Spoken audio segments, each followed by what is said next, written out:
Our next guest just penned an op-ed in the Wall Street Journal arguing Trump's playing recession roulette with the American economy and writing, quote, "I thought the probability of a downturn was nearly zero. Now one is likely, and we may see stagflation." Alan Blinder, former Federal Reserve Vice Chair, Princeton University professor, joins us now. It's good to have you. Just on some of the Fed speak, I mean, I never thought I would say this, but it is kind of boring right now to watch the Fed. They're clearly in just wait and see, no action mode until, like the rest of us, we see what the impact of tariffs is going to be. Is that right? Oh, I think that's right in the sense you're using it, but I don't think the Fed is finding this boring at all. They have a lot of uncertainty swirling around us, around the U.S. economy of all sorts, some of which they've never seen before, like are we going to attack Greenland or something like that. So I'm sure the discussion at the last FOMC meeting was quite full and quite interesting and raised a lot of questions, even though the Fed did but nothing. they just tell us that there's a lot of uncertainty, and they're going to wait to see how the data pans out. So no real hints on policy or expectations of changes when it comes to rates. They don't want to name names. They'll get themselves embroiled in politics. But, you know, when they raise an uncertainty flag, it means something.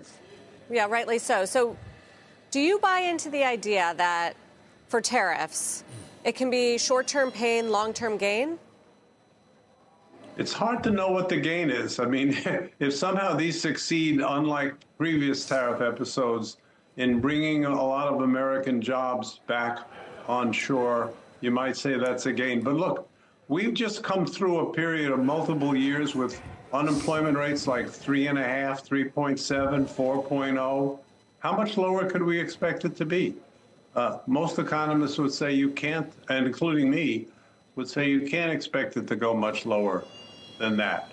So maybe you'll get more manufacturing jobs. Maybe. That's a big maybe.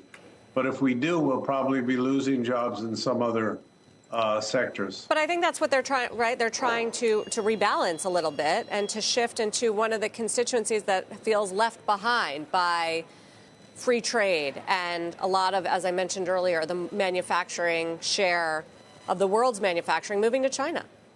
That might be right, but the rhetoric that comes out of the White House and related places in the administration doesn't sound about swapping this one kind of job for another kind of job. That's not what they're talking about, I don't think.